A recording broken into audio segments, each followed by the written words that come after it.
Now what is the realization? It is that if you see at the base of the spinal cord is a triangular bone called as sacrum. It is called sacrum because it's a sacred bone, and the Greeks knew about it, that it's a sacred bone. And according to our Shastras and also many other prophecies, there resides a power within us, our own power, your own power, called as Kundalini. It's called Kundalini because it is in 3.5 coils. Coils are called Kundal, that's why it is the Kundalini. Now this power is your own. It's in every human being. And if it is awakened, it passes through 6 centers, piercing through the top of the head, which we call as the Brahmarandra in the Sanskrit language and the fontanelle area in the English language. It passes through that soft bone which was there in the childhood, and you just start feeling the cool breeze coming out of your head and the cool breeze coming onto your fingertips. It happens. It's an experience, and for which you cannot pay. You cannot. I may go on telling you lots of stories, this, that won't work. It has to happen. The Kundalini has to rise and has to pierce through fontanelle area.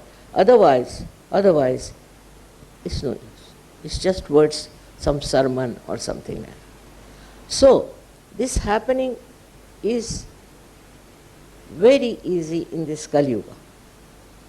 It's really remarkable because maybe because of Kali Yuga, people are fed up of the things going on and all kinds of things working out. Now what does it do? It passes through 6 centers. 6 centers, these are meant for our physical, mental and emotional being, and also for our spiritual being. So when it passes through these 6 centers, it nourishes those centers. It integrates all these centers. And ultimately it passes through this and enters into the all-pervading power of divine love. It's called as Paramachaitanya.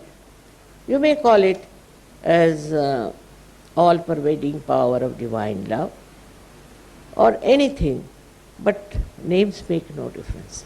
There is a very subtle power around us which looks after us, which guides us, which helps us, which is the torsion area. Now, by doing that, what happens?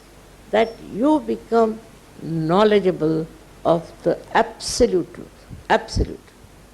Whatever you know is absolute, is nothing to doubt, nothing can be challenged. For example, it starts flowing through your fingertips. Starts flowing through your fingertips, and you can feel it on your fingertips, your centers.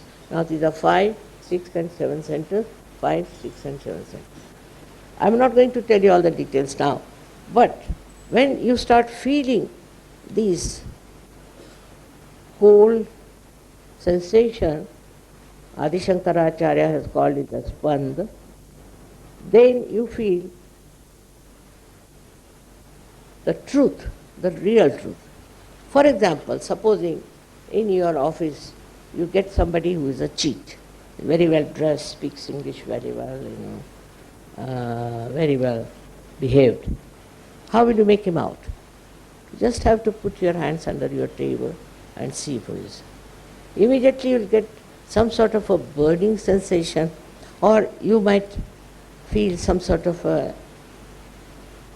they call needle and pins, like that. That kind of a feeling you might get. Then you will also know what centers he is catching on your fingertips.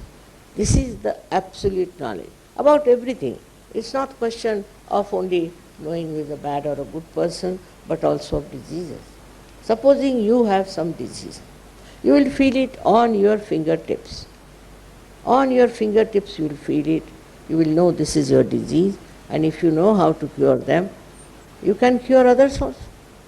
Because you become one with the whole. It's a very collective personality you develop.